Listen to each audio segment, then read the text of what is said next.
cute, Bob, real cute.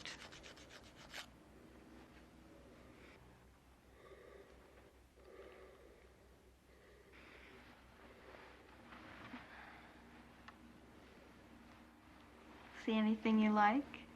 Hell yes. BoogeyMan band coming round the bend. Is BoogeyMan band? Is BoogeyMan band? Greetings, my fellow Fright fiends. Thanks so much for stopping by the Horror Zone channel. I hope everyone's doing well. Today's video is one that I've been wanting to talk about many times on this channel, but I always felt it was kind of exploitive in some ways, and I didn't want to offend anybody. But just with like the recent slasher movie that came out that I have not seen, called Hard Eyes. I know that some people have really enjoyed it, some people haven't. But for me, the slasher genre really was the 1980s. That was when I grew up, or I was a little kid when the 80s started. In 1980, I was 5 going on 6. When that decade ended, I was 15. I was a sophomore in high school. And the horror genre really came to life for me during that time, especially like the slasher films of Friday the 13th. To a lesser extent, the Halloweens, because there wasn't as many Halloweens during that decade, and Nightmare on Elm Street, things like that.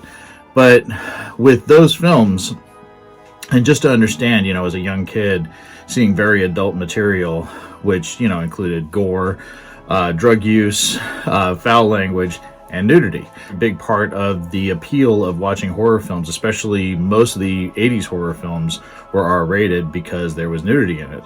And this went across the spectrum, but most of the time it was female nudity. And, you know, there's been, you know, many discussions about that, about how women were exploited in these films, but you also had very strong female characters, you know, especially in the Friday the 13th, the Nightmare on Elm Street, the Nancy Thompsons, the Jenny Fields characters. But yes, there was a lot more female nudity shown in those films as opposed to male nudity. But there were some standouts that really sort of, you know, again, a young kid seeing this stuff for the first time, growing up in kind of a very, not overly religious family, but very, you know, Catholic, and being told that, you know, certain things were wrong and things like that. But I was allowed to watch these films. But what always struck me as kind of funny is that sometimes the violence was okay to watch, but not the sex. And I always thought that was very strange, and it happened with one particular film I'm going to cover in this video. Scream came out in '96, the first Scream, and it kind of revitalized the horror genre, the slasher genre. But with the one thing that was changed is that there was no nudity in these films. So like the Screams, I Know What You Did Last Summer, the Urban Legends, those kinds of films did not have that element that was so prominent in the 80s films. And there were some attempts to kind of revitalize that type of horror film, and we saw that with 2009's My Bloody Valentine remake that was done by Patrick Lasser and Todd Farmer. And then that same year, we also had the last Friday the 13th movie that we got, the Friday the 13th reboot, which had tons of drug use and nudity and gore, and to a point where I remember some of the comments about the film was that there was too much drug use in it and too much nudity in it, which really surprised me, just because I grew up in the time that I did. But what I thought about today is that I would go through nudity in horror films in the 80s, so 80s horror, and talk about the ones that I remember the most and the ones that had the biggest impact on me. And this is going to be a top 10, so we're going to start with number 10, and here we go. So number 10 for me is going to be Psycho 3, and the scene in particular is between Juliet Cummins, who plays Red, and Jeff Fahey, who plays Dwayne Duke. Now, I saw Psycho 3 in the movie theater when I was 12 years old. The movie came out July 2nd, 1986, and it was a big deal. I was really excited to see the new film, and they were advertising it quite a bit, and I knew that Anthony Perkins was directing it, and I was becoming a big fan of him. I knew who Juliet Cummins was because I had seen her in Friday the 13th Part 5, A New Beginning. She played Robin in that. So I was aware of her, and she was actually naked in that movie too, very naked in that movie. And when I saw her in this, I was like, oh, okay, cool, I know who that is. And I've always been a fan of Jeff Fahey. This was my introduction to him as an actor. And there's just, I just think about a 12-year-old kid watching this for the first time, and the scene between Red and Dwayne is very sleazy. The way Perkins directed this, Very much reminiscent of like Crimes of Passion, a movie he had done with Ken Russell and Kathleen Turner. It has that very kind of grimy 80s vibe that I think they captured really well in the movie Maxine that came out last year. But the love scene between those two is very, very... it's not sensual at all. It's almost abrasive. It's very rough, and Dwayne is not a good guy. And just the way that the scene is done, though, where she's like in his bed and she pretends to burn herself with this cigarette, almost like she's dragging it down her arm, and he's got these lights in front of his crotch area, almost like illuminating her, like a light show. And he's got like pornography magazine pictures all over his wall in the motel. It's a very strange scene, and that is a scene that pops in my head every time I think about Psycho 3. Number 9 for me is going to be Pamela Susan Shoop and Leo Rossi in Halloween 2, the infamous hot tub scene. Pamela Susan Shoop has a very nice body, and that was a scene that I remember watching very young. Halloween 2 was the first full Halloween movie that I saw, and I remember renting it. I was staying with my dad, who was living with his brother at the time, and we rented it. And yeah, that scene stuck out to me pretty well, but it is also a scene where Leo Rossi does show his butt in the scene where he gets out of the hot tub once Michael Myers turns up the temperature on it. Going into, if you want to get into like exploitive with regards to how the women are killed as opposed to how the character of Bud that Leo Rossi played is killed, kind of in he goes in to adjust the temperature and he's killed. Michael Myers choke him out, but it's done kind of in the background, whereas Nurse Karen, he comes up behind her and he keeps dunking her head into the scalding water of the hot tub, and eventually the towel is tied around her chest. But as the last dunk into the hot tub, when he pulls her head back up, at that point the towel is wrapped around her waist. So you see, I guess, as he pulls her head up and drops her to the ground. But that was a very impactful scene, not only because of the nudity, but also because of the extreme violence. That was, something that wasn't in the original Halloween. Number 8 for me is going to be Terminator.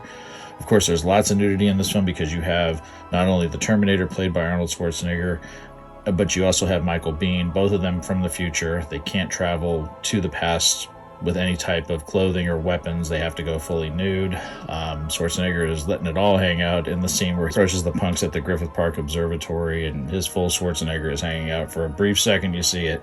That was shocking to me because Terminator was a film that I saw. My stepmother rented it for me when I was I was 11 years old. It came out when I was 10. It came out in 1984 when I was 10. I didn't see it in the movie theaters. And I knew Arnold Schwarzenegger from Conan the Destroyer, which is a movie I saw. But in this film, not only him, but Michael Biehn. And then, of course, there is the infamous love scene between Michael Biehn and Linda Hamilton, the Sarah Connor character. And that was what was funny and what I remember about the nudity in this film.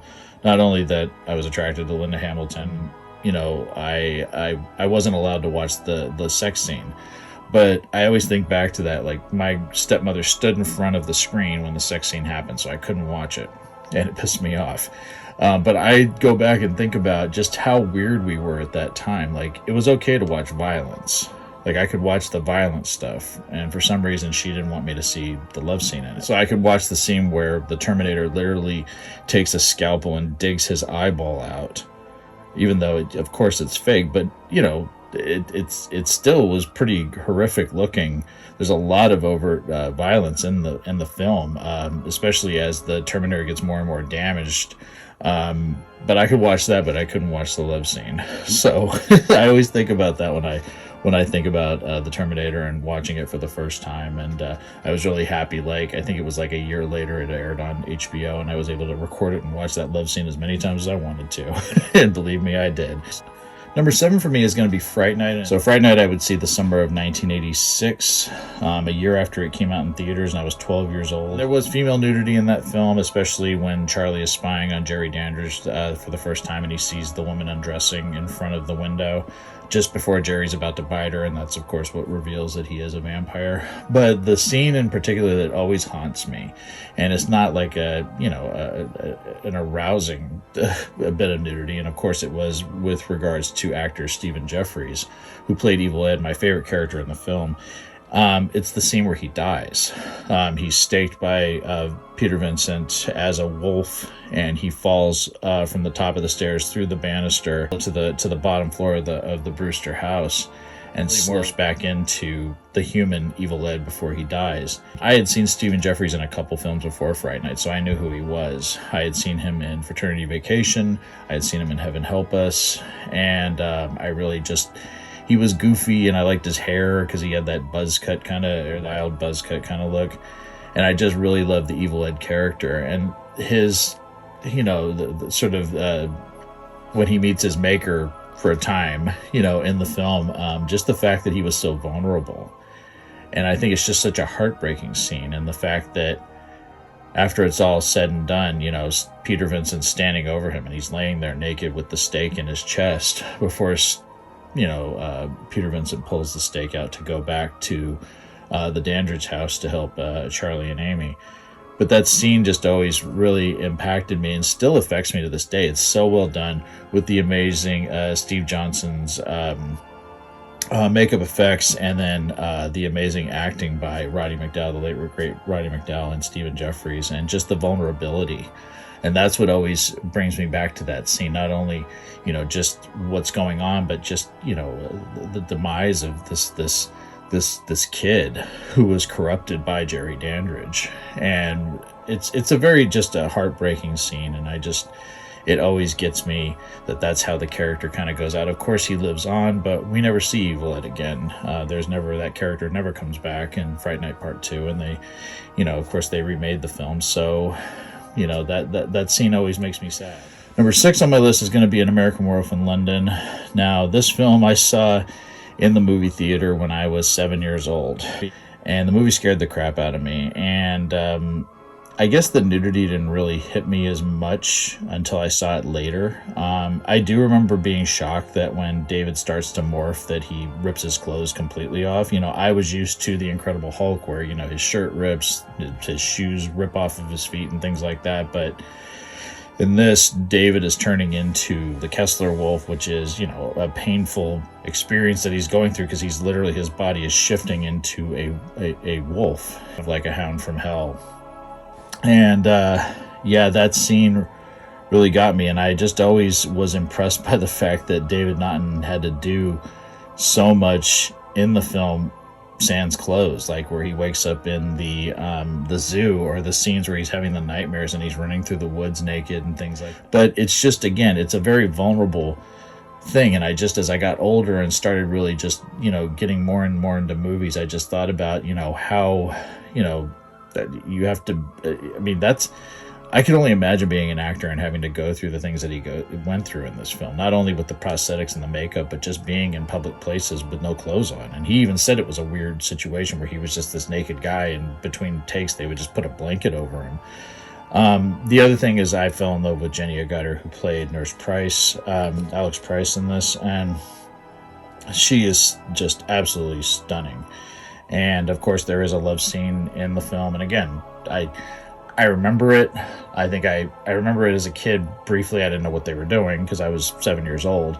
But as I got older, of course, that scene became much more enticing to me. And I've always thought that Jenny Agutter was absolutely beautiful, and I wish she was nude as much as David Naughton was in the film, but we can't get everything we want. But the movie is just amazing. It's still my favorite werewolf movie, one of my favorite movies of all time. Scared the crap out of me as a kid, and I liked seeing people running around naked in it. And there's actually a porn movie that they shot for when he's in the cinema in Piccadilly Circus. They actually filmed a mock porn film. So there's a lot of nudity in American Werewolf in London, and I have no problems with it at all. Number 5 for me is going to be Psycho 2, specifically Meg Tilly, who played, she goes by Mary Samuels, but she's actually Mary Loomis. She's the daughter of Sam and Lila Loomis. Of course, Sam and Lila were in the original Psycho, but Meg Tilly has a very brief, and I don't think it's a double, But in Psycho 2, there's a very quick, reveal of her getting out of the shower. And that, for me, having a crush on Meg Tilly, she's one of the first actresses I had a big crush on. I thought she was gorgeous. And I just remember that was a very, that scene affected me quite a bit. And Psycho 2 was the first film in the franchise that I saw. I was 10 years old when I watched it for the first time. And it didn't air again for many, many years. But I eventually bought the film in 1989 from Suncoast Video. It was like the first VHS movie I ever bought. And I still have the same tape all these years later. And that scene and her character, just what befalls her character as the story progresses. But that scene, of course, I was very attracted to her, and I've always thought she was gorgeous. And Psycho 2 is one of the greatest movies ever made, in my opinions. Number 4 for me is going to be Judy Aronson's character of Sam in Friday the 13th, The Final Chapter.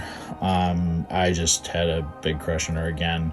Thought Judy Aronson was beautiful. I saw Final Chapter about a week before I saw Friday the 13th Part 5, A New Beginning, so my dad rented Final Chapter for me, which I still think is the scariest Friday the 13th in the franchise. And again, this is a movie where there's tons of nudity in it. Not only the two twins, Tina and Terry, but you also have some of the guy characters like Paul and Ted, where they all do the skinny dipping scene. So there's a lot of nudity in this one. It's probably the second most nudity that was in any film in the franchise, I guess, if you just after the A New Beginning, which I haven't talked about yet.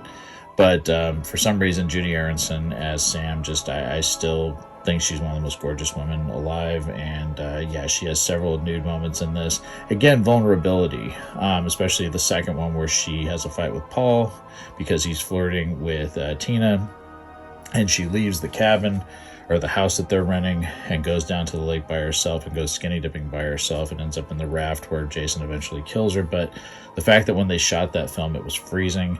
She was just wearing a bikini in that raft, and she actually got hypothermia from it. And Ted White, the late great Ted White, was the one that fought with director Joe Zito to get her out of that water so she could warm up, because it was too cold for her to be out there. And it just shows what a stand-up guy he was. So number 3 for me is going to be the lovely Adrienne Barbeau in Swamp Thing. Now, Swamp Thing was a movie from 1982 directed by Wes Craven, the late great Wes Craven. And I knew who Adrienne Barbeau was because of Creepshow. I hadn't seen The Fog yet. I wouldn't see The Fog until 1988, so it was many years after it came out. Nearly like 8 years after it came out that I watched it for the first time. But I knew who Adrienne Barbeau was. I'd seen her in Cannonball Run, and of course I'd seen her in Creepshow as Billy. And there's a scene in Swamp Thing where she's bathing in the swamp, and there's two versions of it. There's one where it's like you don't see her fully, her fully topless, and then there's another one where you do see her fully topless. Now, Swamp Thing was on TV because it was PG. There was that nude scene, but I remember seeing the full nude scene. And I was on cable. I don't remember if it was on Showtime or HBO, but I remember seeing it. And, again, it was a monster movie, but there was that scene in it, and having a crush on Adrienne Barbeau, and I still do. It's a beautiful moment, quiet moment in this movie that deals with monsters and things like that. So I've always loved that scene, and I think it's done beautifully. And Adrienne Barbeau is a goddess, and Wes Craven was a fantastic director. So number 2 for me is going to be Amityville II: The Possession. So Amityville II: The Possession was a movie that I wanted to watch when it aired on cable television. I believe this. I'm going to say it came out in 1982, but I believe in 1983 it was on TV. And again, the reason why I wanted to watch it is because I remember seeing like short clips of the son, the Sonny character who's possessed by the house in it, and it just looked like a monster movie to me. So my mom wouldn't let me watch it because of its, what it was rated and things like that. For some reason, that was one she didn't want me seeing. And so summer of 1987, I remember renting it and watching it at my grandparents' in Manteca. And there is this very weird, uncomfortable scene with Patricia. Diane Franklin plays Patricia Montelli, and of course Jack Magner plays Sonny Montelli. And there's this incestuous relationship that's hinted at, and it's a scene where she disrobes in front of him, which is really weird for a sister to do in front of her brother. But I kept thinking, oh, it's the influence of the house and him and things like that. But for a brief moment, you do see her topless a little bit. But again, this one came back to sort of a protective nature on my end because I hated what happened in this film. I still think Amityville II: The Possession is the most impactful Amityville film. It blows all of the other movies away, even the original. It was that vulnerability of Diane Franklin in it, that the character she played, that really just it bothered me, even though it's like, you know, I was attracted to her, but that scene just really got me. And it's this vulnerability of her and the things that she's doing that are wrong, and this relationship that she has with her brother because he's possessed. And I had already seen Better Off Dead at this point, and so I knew her as Monique, and that's, you know, again why I was, you know, I was attracted to her as that character. And seeing this, it really bothered me, and it's still it's a haunting scene, and still disturbs me to this day what befalls the Montelli family, and especially the Patricia character, because I had such a crush on Diane Franklin and still do to this day. And number one for me, and I've said this in so many videos, the biggest crush I ever had, and I think the most beautiful horror actress that I ever saw as a kid, will be Deborah Voorhees as Tina in Friday the 13th Part 5, A New Beginning, which was the first Friday the 13th film I saw in the movie theater. I was 10 years old, going on 11 when it came out. I had seen, like I said, Final Chapter about a week before it came out in theaters, and it was the brand new Century Theaters that had opened in my hometown.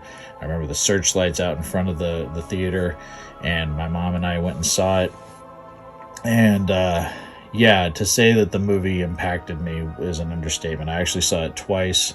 Not only did I see it opening night, but I saw it several weeks later when it was my birthday, my 11th birthday, and there was a double feature of The Last Dragon, which people might remember with Bruce Leroy. The Last Dragon and Friday the 13th Part 5, and my mom and her friend Louise and her son Tori, who was my best friend growing up, we all went and saw it. So yeah, that was an amazing experience. But yeah, Deborah Voorhees, or Debbie Sue Voorhees as she went by in the film, is very nude in the film. And again, not only did I think she was absolutely stunning, but her death scene and the vulnerability of what happens to her in the woods as she, you know, has her relations with her boyfriend Eddie. He leaves to go wash up for some reason, and then she's just laying there completely nude, vulnerable, and you know there's a killer out there. You'd think it's Jason, but of course it's Roy.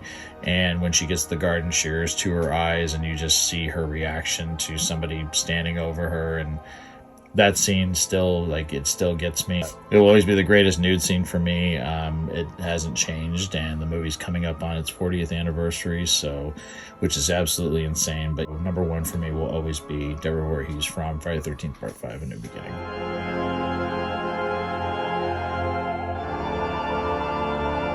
So I want to thank everyone for taking the time to watch this video. Like I said, this is something I've been wanting to talk about for a while regarding the horror genre and nudity in films, especially 80s films, ones that I grew up watching, and just how they endeared characters to me. They made me want to protect characters. They were titillating. They excited me. Things like that, you know, that's all normal human responses to things like this, I feel. And yeah, I mean, these movies made an impact on me. These actors and actresses that played these characters made an impact on me, and they're still very important to me today. And I think it's because they pushed the envelope in a lot of ways in a lot of these roles. And I just think it's important to talk about them because it's stuff that we don't really see a lot of today, and it was risque back then. And it was a component that made these movies enticing to me as a young kid. And I'm sure there's others that would say the same thing. So leave me some thoughts down in the comment section below, and I really appreciate everyone taking the time to watch this. And I promise I will talk to you again real soon. Take it easy. Stay scared as always. Peace.